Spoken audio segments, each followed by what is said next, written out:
Argue with the Facts podcast. My name is Noah Love, and today is the July 31st, 2024 edition of the Don't Argue with the Facts podcast, where we will be discussing the hottest topics in sports. Today on the list, Caleb Williams not playing in the Hall of Fame game. I'll give you my quick thoughts on that. Team USA, their second Olympic game against South Sudan. Will they be able to play well and not have a scare like last time? I'll give you my thoughts on that. Who is the best wide receiver in the NFL?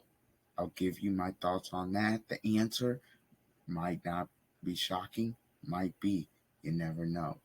CeeDee Lamb, close to extension with the Cowboys, according to multiple sources. I'll give you my thoughts on that. And would this team this year beat the 1992 Dream Team? I also have a little bit of extra to give my thoughts on that. Okay, so here we go. Team USA against South Sudan today.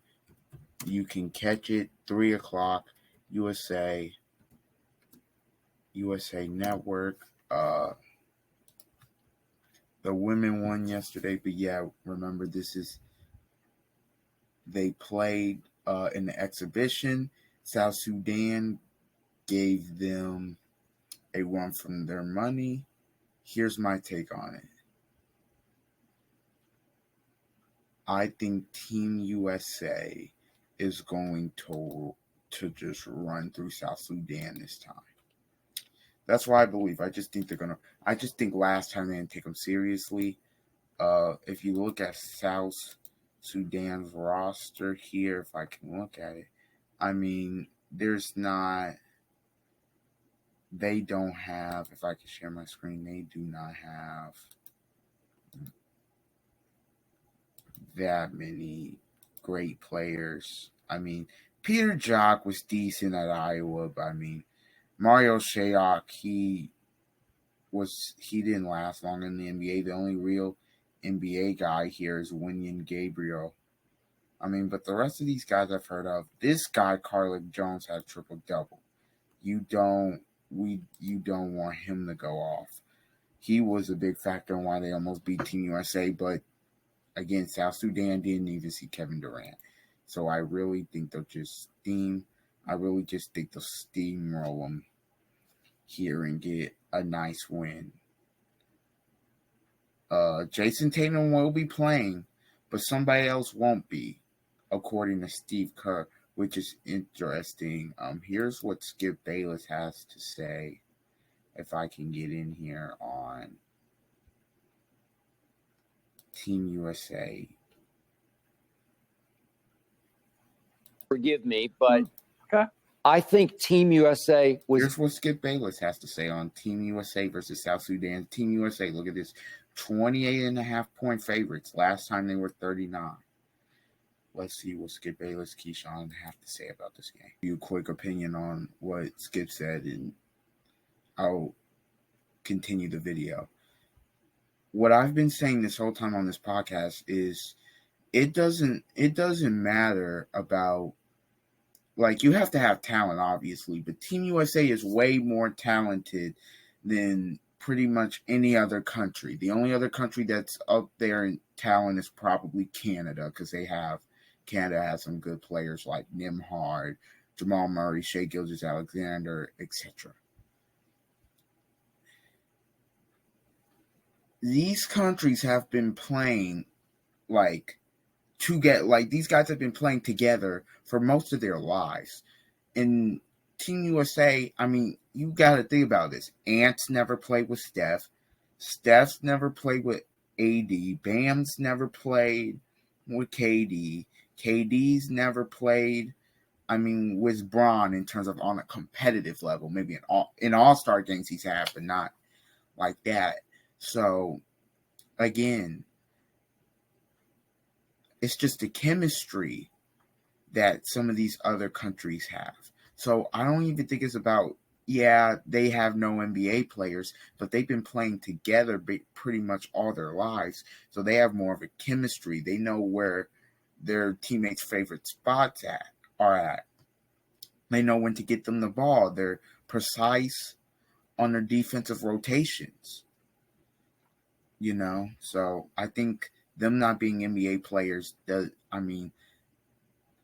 in initially you would dismiss them, but when you really think about it, you're like, well, Team USA really just threw this team together. So, I don't. Just to Skip's point,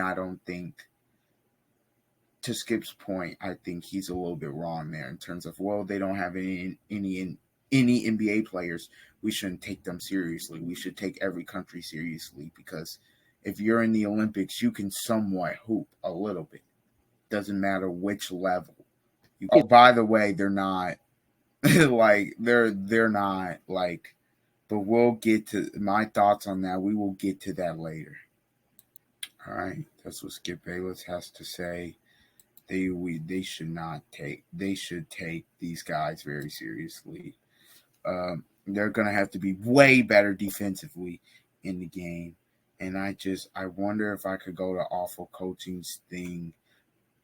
Like, I just want to show. I'm just gonna show the first 2 minutes of this, and I think I will link his channel in the description. I'm subscribed to this guy. He's great. I'm trying to see if I can find it. Here it is. Steve Kerr. Let's just go from the beginning. This was just early. This is when they were up 12-2 and everybody thought they were gonna dominate. Okay? Let me see if I'm sharing my screen. I'm not. Sorry, y'all. But I'm gonna let it play. Right here. Here we are. Embiid's defense in this entire game was an embarrassment. You're playing South Sudan. Can we get up and guard Wenyen Gabriel? Wenyen Gabriel's not beating you off the dribble. Get up and guard. Why is he walking right into an open three? Joel Embiid has been terrible this whole thing, but I just want y'all to watch this again, because Wenyen Gabriel, as much as he may have been a decent player in the NBA, what are you doing? Joel Embiid, get to the guard Wenyen Gabriel. Wenyen Gabriel's not beating you off the dribble. Get up. Get to the top of the key and guard. Instead, he just lays back, and then Wenyen Gabriel. Why is he walking right into an open three? What? Joel Embiid again is asleep.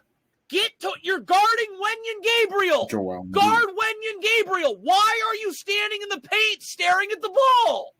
What are you doing? LeBron. What is happening? USA is in their horrific drop coverage. You guys know how I feel about drop coverage. If you've listened to this, I despise drop coverage. I hate that the Pacers do it sometimes. I despise drop coverage. I'd hedge and ice all screens. Now, I know sometimes you're forced to go over or under the screen sometimes, but majority of off-ball screens I go over. Drop coverage. Joel Embiid's just been getting cooked defensively this whole entire, from exhibition to the first game of the Olympics. Cooked. Which turns into a switch. So Joel Embiid again. Get up and guard the ball. LeBron's in the gaps in the middle of the floor. Get up and guard the ball. So what he's saying is, if LeBron's in the gap, so if Embiid forces him left, he has help, and LeBron would just stunt and recover, or maybe he wouldn't even try to make the pass here, try to make the pass there, but Drew Holiday can get out there, And Drew Holiday is one of the best defensive guards in the league, so I don't think he would get beat. But no, he doesn't force him left. Look what happens. You've got help in the middle of the floor. Joel Embiid just giving up shoot-around to South Sudan. Such a poorly coached team. Bam Adebayo, I'm watching you stare at your man setting a flare screen. Yell out, flare, flare, flare, so Anthony Edwards knows I got to get up and over the top of the screen. What is happening here? Well, no communication. This type of stuff is what I've been talking about. This type of stuff cannot happen.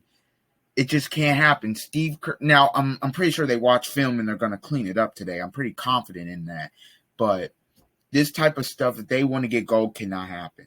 Wide open three. Steve Kerr is such a disaster. You wonder why the Warriors dynasty is dead. What I've been saying. Tyrese Halliburton's in the gaps. That's his help on the strong side corner. Anthony Davis, stay home at the top of the key.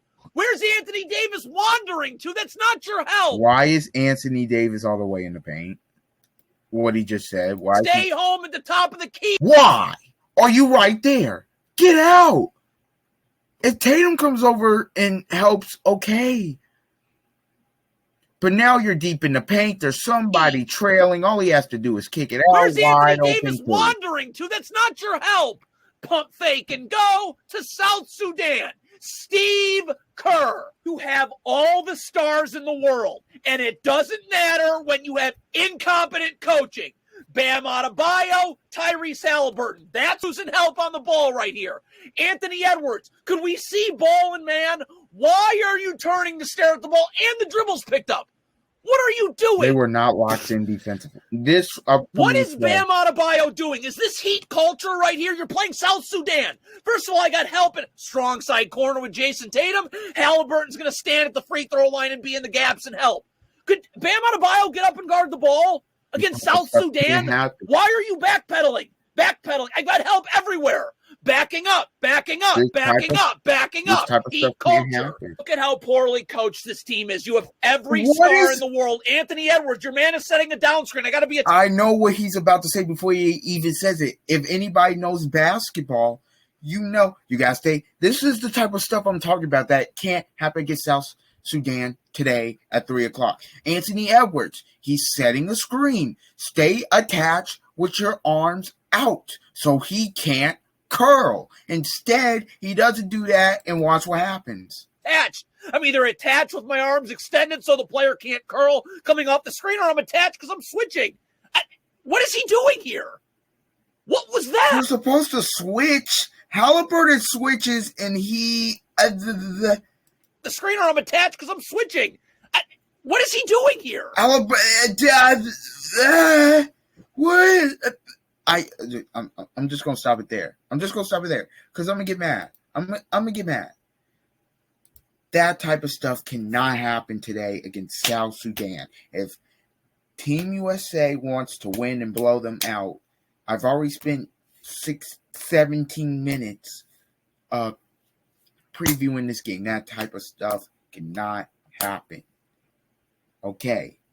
Now let's get into some of the NFL talk. Caleb Williams not playing in the Hall of Fame game. Not shocked. I understand why he's not, if I'm being completely honest. I understand. You just don't want the guy to go out there and get hurt. I think as we get closer to the regular season, he'll play. I think because it's only 3 weeks of preseason now. It used to be 4 weeks.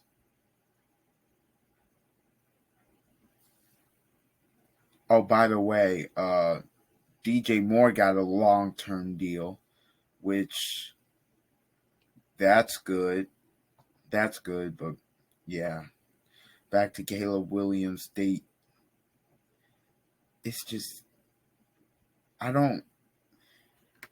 I was anticipating maybe him playing a quarter, but I understand why he's not. I mean, all Bear starters are going to sit out. That makes sense to get other guys reps, so I'm not even mad at it. If we can go to this story by Fox Sports, and if I could share this, what Matt Eberflus said real quick. Matt Eberflus said, "We feel really good where players..." What? Okay, that's the thing. Okay.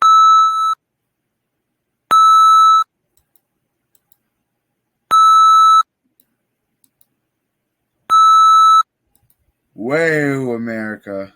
Whoa, America. Whoa, America. That's we're gonna edit that out. I the thing, cause whoa.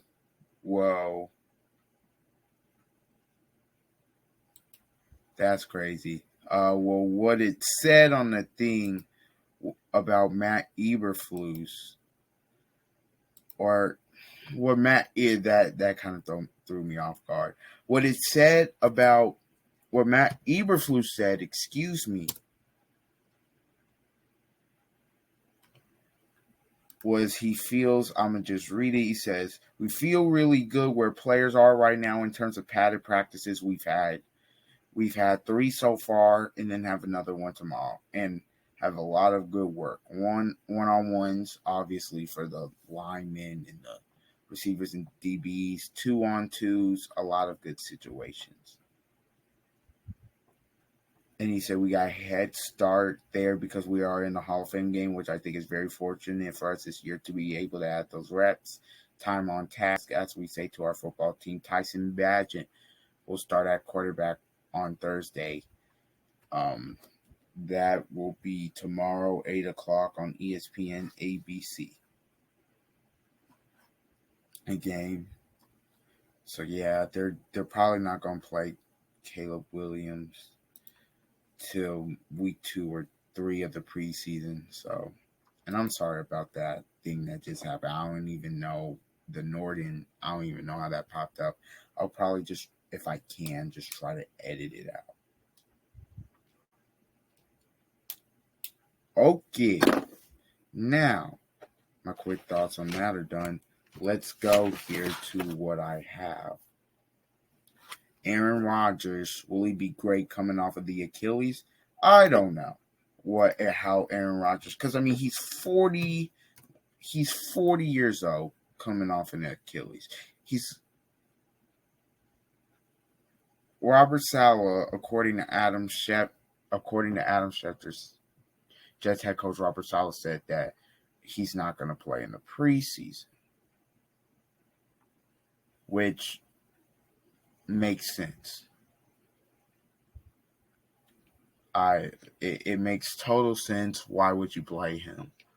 But it's gonna be cruel. If I can just show y'all the Jets schedule here without any interruptions, please, this time. If I can just show this to y'all.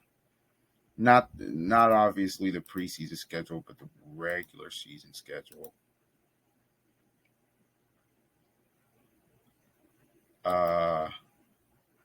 Right here on the Jets website.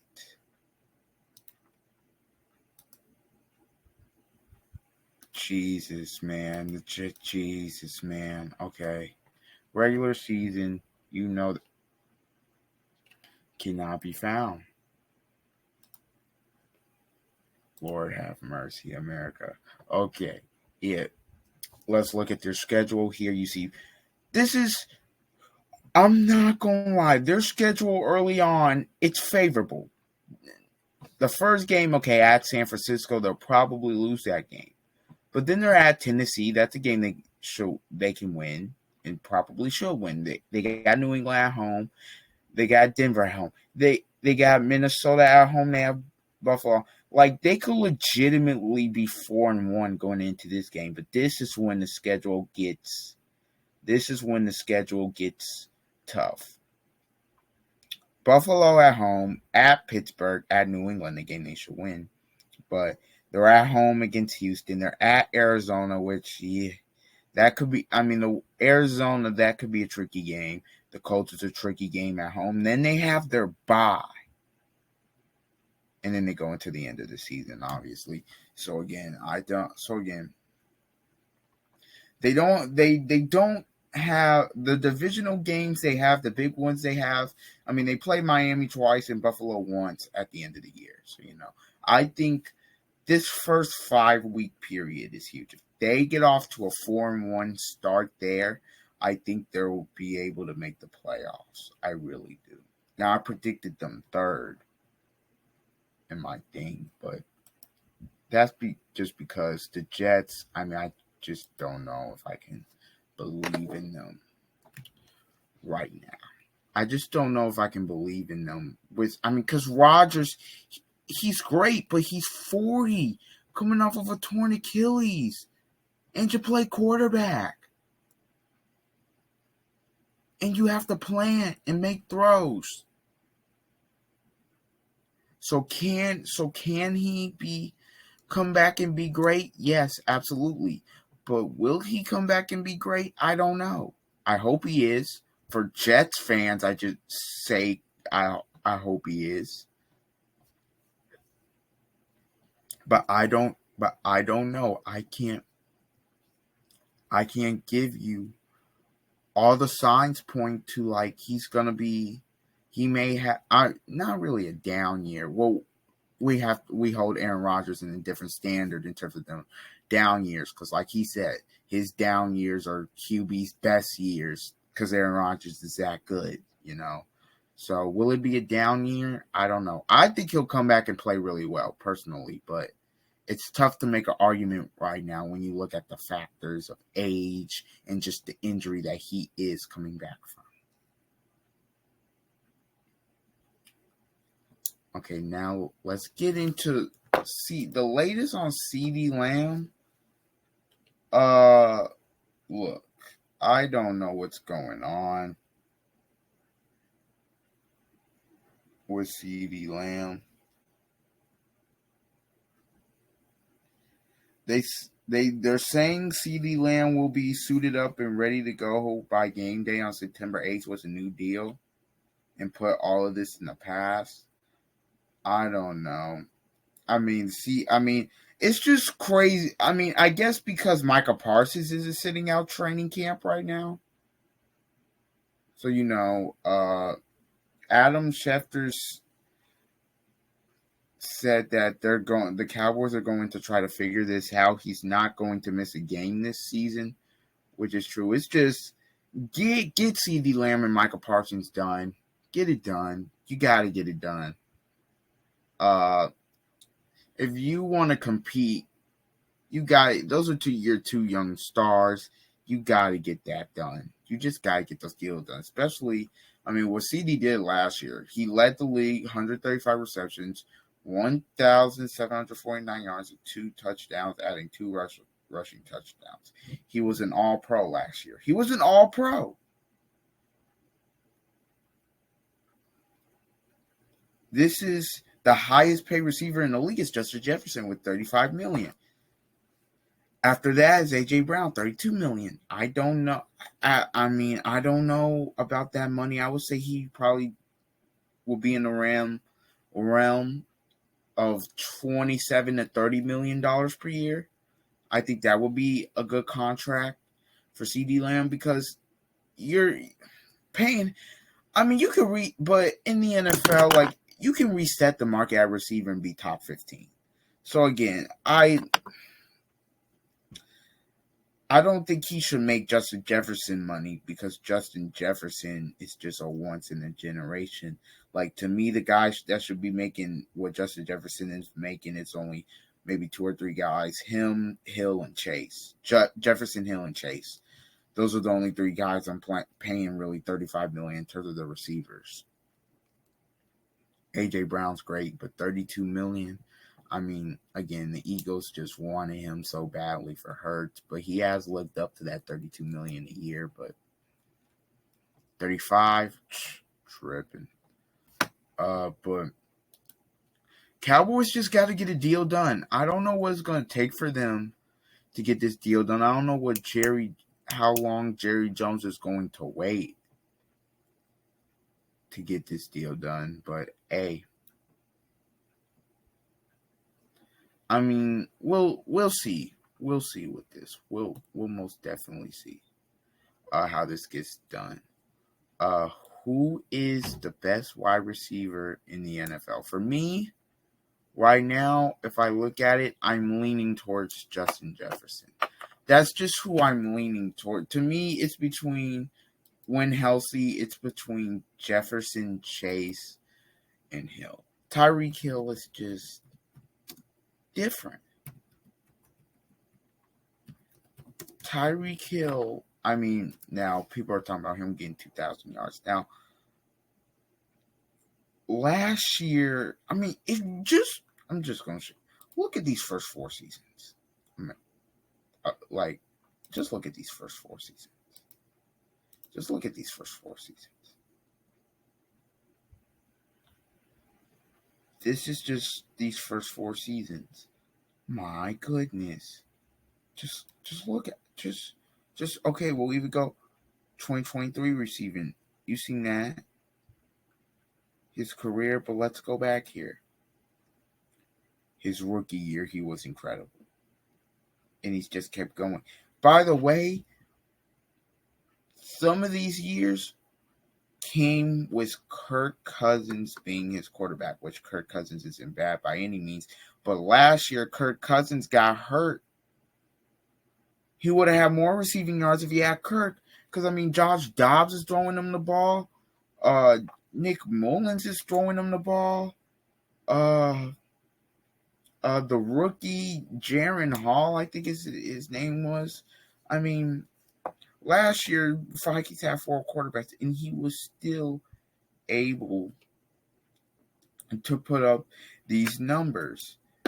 Now, if we go over to Tyreek Hill, I mean, we obviously know he played with Mahomes, and I'm really just going to. I mean, he almost had 2,000 yards last year. I mean, Tyreek Hill, incredible. I mean, if you just look at his career, he kind of had a down year here, but he was injured. These 2 years, he was incredible. We obviously know this year. And then when he got to the Dolphins offense has took off, number 1. And number 2, he's just incredible. He almost got 2,000. Will he get it this year? I don't know. Tua will have to feed him the ball. I don't know. But to me, those are the 2 best receivers in football. And it really just depends on, I mean, who do you want? Because Hill could take a 5-yard slant 85 yards. He's that fast. Justin Jefferson, fast, not as fast as Hill, but he could just go up and get it. So, I mean, it really depends on who you want. To me right now, I take Jefferson, but if you told me to take Hill, if you told me I'm taking Hill, I'm not going to argue with you. Tyreek Hill's in an insane class. I mean, he's been incredible for so many years. So again, it's just you're splitting hairs. You're splitting hairs when it comes down to those 2 guys as the best receivers in the NFL. And Chase is there too, but he hasn't been healthy. We got to see what Burrow looks like too as well. We can check back in after this year and see what those 3 receivers were cooking with this year. Because again, it's Jamar Chase has the best QB out of them 3, but Tyreek Hill made Miami's offense just incredible. Him and Waddle. Okay, so my last topic before I get out of here. It is this. The question has been floating around. Who will win 2024 team versus the 1992 Dream Team? Now, let's just look at the 1992 Dream Team roster. We know.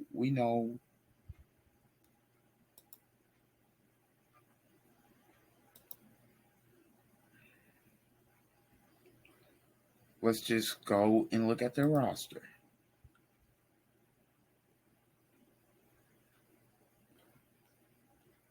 I'm just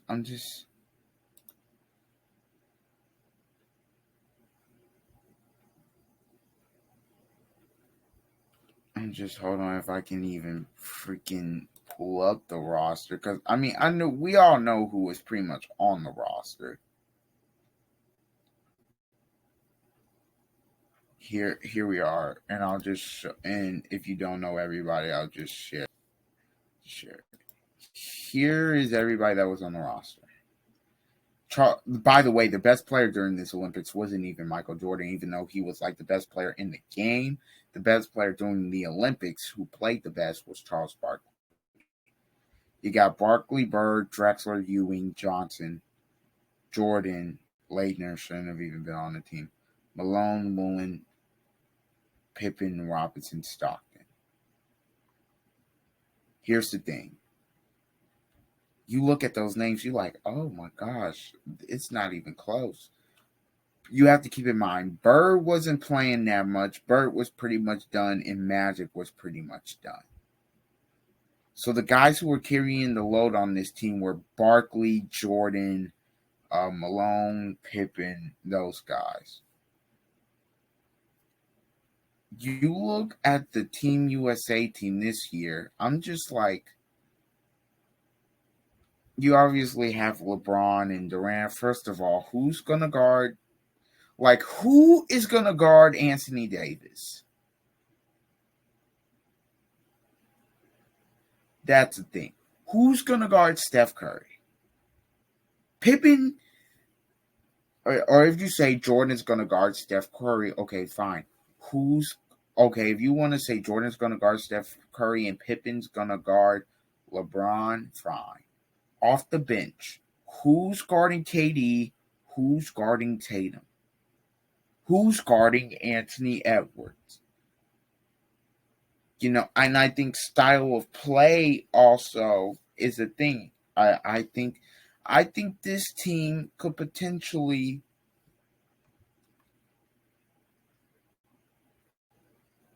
now they have to win gold first, but I think they potentially could beat the 1992 Dream Team. I mean, the starting five they have with Johnson, Jordan, Ewing at center, Karl Malone at power forward, and Pippen at the 3. So Pippen will guard James, and Jordan will guard either Booker or Steph. But you see, one of them's going off because Magic, let's be real, he's not guard. He's gonna chase around Steph at his age. No. To me, if I'm just being honest, this is the team who's gonna beat both of them.